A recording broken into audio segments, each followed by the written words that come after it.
Hadratus Syekh Kiai Haji Hasyim Asy'ari bersama 24 kiai, jumlahnya 25, berkumpul di Surabaya membuat pernyataan bahwasanya yang boleh menyandang lakop Sayyid, Sayyidah, Syarif, Syarifah hanya keturunan Hasan dan Husain radhiyallahu anhu.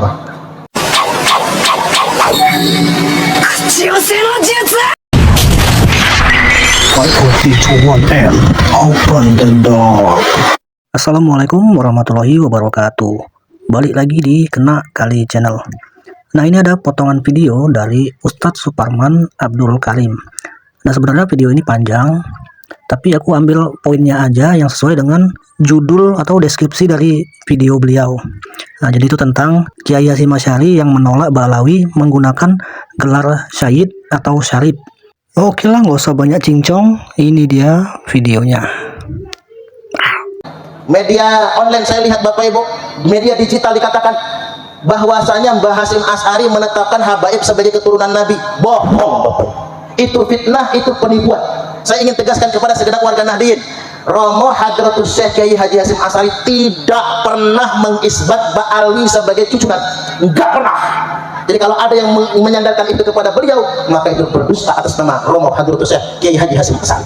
Yang benar, setelah berdirinya Nahdlatul Ulama tahun 1926, 6 tahun kemudian, tahun 1932, Hadratus Syekh Kiai Haji Hasyim Asy'ari bersama 24 kiai, jumlahnya 25, berkumpul di Surabaya membuat pernyataan bahwasanya yang boleh menyandang lakop Sayyid, Sayyidah, Syarif, Syarifah hanya keturunan Hasan dan Husain radhiyallahu anhu.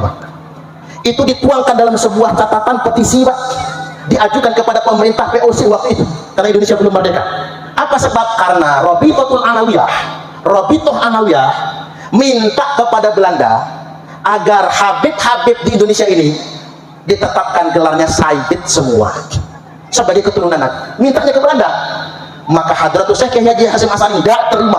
Maka berkumpul para ulama, diajukan kepada pemerintah Hindia Belanda, tidak boleh ada yang mengandung lakop Sayyid, Sayyidah, Syarif, Syarifah kecuali keturunan Imam Hasan dan keturunan Imam Husain. Maka Belanda, VOC waktu itu Pak, Hindia Belanda enggak jadi mengizinkan penggunaan gelar Sayyid. Nah, karena tidak diizinkan, maka Robitoh Alawiyah kemudian menggunakan gelar Habib. Karena pakai Sayyid nggak boleh, pakai Syarif nggak boleh, maka mereka menggunakan gelar Habib. Sejak saat itu mereka menggunakan gelar Habib. Dilarangnya bukan cuma di Indonesia. Syarif Husain bin Ali, mantan Sultan Hijaz. Mengapa saya katakan mantan Sultan Hijaz? Karena pas revolusi Wahabi, beliau kalah Bapak Ibu oleh keturunan Bani Saud. Syarif Husain Mekah itu adalah keturunan Nabi. Syarif Husain bin Ali Mekah memenjarakan semua orang yang ngaku sebagai keturunan Nabi, padahal nggak punya bukti, dan memenjarakan Ba'alawi yang mencantumkan gelar Sayyid dan Syarif di depan namanya. Di Mekah nggak boleh pakai Sayyid, nggak boleh pakai Syarif. Di Yordan nggak boleh, di Mesir nggak boleh, di Irak nggak boleh, di Yaman nggak boleh pakai Sayyid dan Syarif. Di Indonesia nggak boleh juga pakai Sayyid dan Syarif. Barulah mereka kemudian menggunakan gelar Habib. Inilah sejarahnya, maka ada istilah habaib. Nah, itu dia videonya ya, Pak. Memang dari dulu udah jahil ya kaum Ba'alawi ini. Pantas memang janggal kan.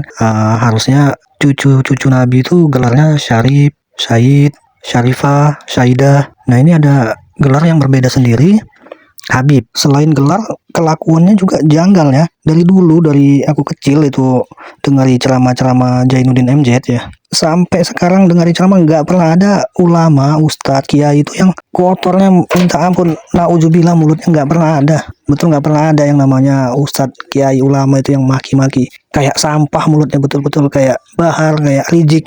Memang betul-betul merusak karakteristik ulama itu orang tuh, betul lah.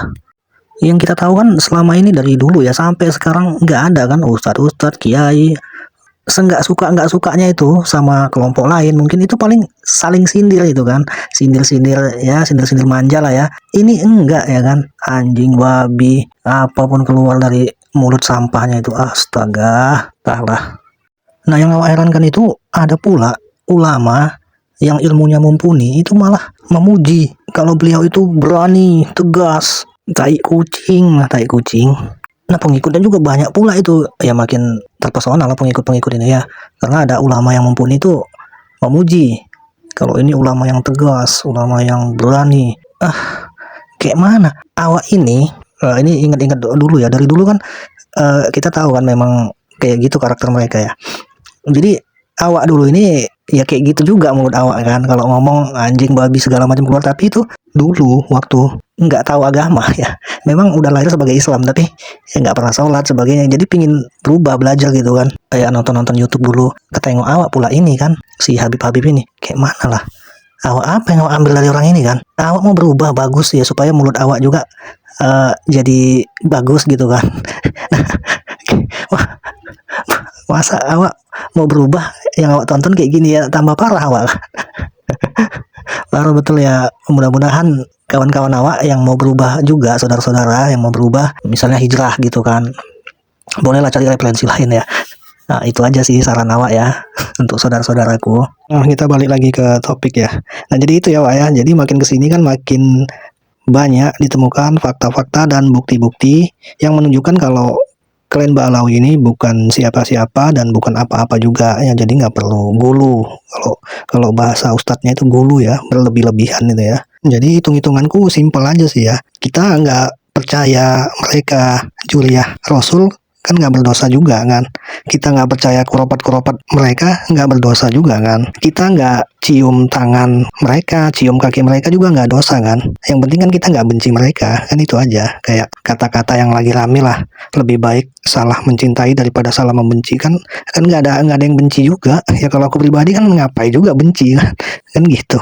Oke, ya udah dulu ya Wak, segini dulu bercandanya. Berhati-hatilah dengan kebohongan, baik yang besar maupun kecil, yang bercanda ataupun yang serius. Sebab bila seseorang telah menceritakan kebohongan kecil, maka dia juga akan berani untuk menceritakan kebohongan yang besar. Ali bin Abi Thalib. Assalamualaikum warahmatullahi wabarakatuh.